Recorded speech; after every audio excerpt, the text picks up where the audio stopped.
साम्राज्य, सामान्यांचा असामान्य आवाज। अण्णासाहेब पाटील आर्थिक विकास मागास महामंडळाच्या व्यवस्थापकीय संचालकांनी योजनेचा लाभ मिळण्याकरता धोरणामध्ये केलेले बदल त्वरित मागे घेण्याबाबत निवेदन देण्यात आले। या विश्वासानुसारून अण्णासाहेब पाटील आर्थिक विकास महामंडळाचे व्यवस्थापकीय MD संचालक यांनी ऑक्टोबर 2025 नंतर योजनेचा लाभ घेण्याच्या प्रक्रियेत लाभार्थी विरोधी बदल केल्यामुळे लाभार्थ्यांना समस्या येत आहेत।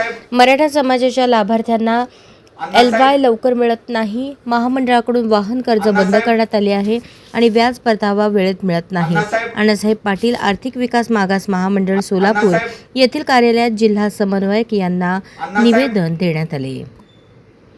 अण्णासाहेब पाटील आर्थिक विकास मागास महामंडळाचे व्यवस्थापक संचालकाने महामंडळामध्ये चुकीच्या पद्धतीने धोरणामध्ये बदल केल्यामुळे महाराष्ट्रातील लाखो मराठा समाज बांधवांचं तिथं नुकसान होत आहे।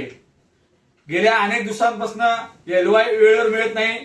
महामंडळाने वाहन कर्ज तिथं बंद केलेलं आहे। जो उत्पन्न दाखल्याची जो 8 लाखाच्या आत उत्पन्न असलेल्यांना तिथं कर्ज मिळत होतं, पण या संचालकाने 15 लाख कर्ज पाहिजे असेल तर 7.5 लाख रुपयाचं उत्पन्न तिथं दाखला द्यावा, यासाठी त्यांनी अशी आग तिथं केलेली आहे। 7.5 लाख रुपयाचा उत्पन्न दाखला असला असता समाज बांधवाकडे, तर तो महामंडळामध्ये कर्ज घ्यायला कशाला आला असता। हे जे निर्णय त्यांनी घेतलेले आहेत ते त्यांनी त्वरित मागे घ्यावे।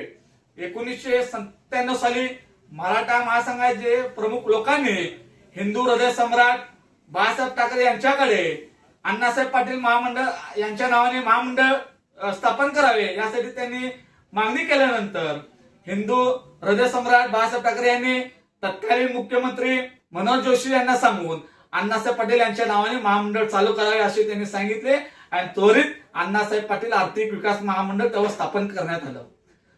त्या काळात 1,500 ते 2,000 तेव्हा लाभार्थ्यांना कर्ज देण्यात आले। त्यानंतर 15 ते 16 वर्ष अनेक राज्यकर्ते सत्तेत आले, पण महामंडळाकडे दुर्लक्ष केले।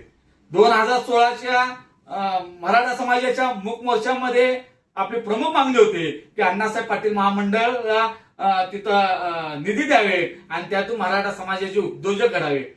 तेव्हा मुख्यमंत्री देवेंद्र फडणवीस असतील, सत्तेतले राज्यकर्ते असतील, यांनी अण्णासाहेब पाटील महामंडळाला निधी दिले आणि अण्णासाहेब पाटील यांचे चिरंजीव नरेंद्र अण्णासाहेब पाटील यांना त्या महामंडळाचे अध्यक्ष केले आणि नरेंद्र अण्णासाहेब पाटील साहेब यांनी महाराष्ट्रात संपूर्ण फिरून 1.5 लाख तिथं उद्योजक घडवले। आज महाराष्ट्रामध्ये अण्णासाहेब पाटील महामंडळ मधनं अनेक समाज बांधव तिथं उद्योजक घडत असताना ह्या व्यवस्थापक संचालकाने जे चुकीचं धोरण केलेलं आहे, ज्याच्यामुळे समाजाचं नुकसान होत आहे, त्यासाठी आज आम्ही सोलापूर अण्णासाहेब पाटील आर्थिक विकास मागास महामंडळाच्या संपर्क कार्यालयात जाऊन आम्ही तिथं निवेदन दिलेलं आहे। हे निर्णय मागे घ्यावे, अन्यथा महाराष्ट्रातील लाखो मराठा समाज बांधव मुंबई येथील अण्णासाहेब पाटील आर्थिक विकास महामंडळाच्या मुख्य कार्यालयात व्यवस्थापक संचालक MDच्या विरोधात तिथे येऊन आम्ही आंदोलन करणार आहे। जय जिजाऊ, जय शिवराय।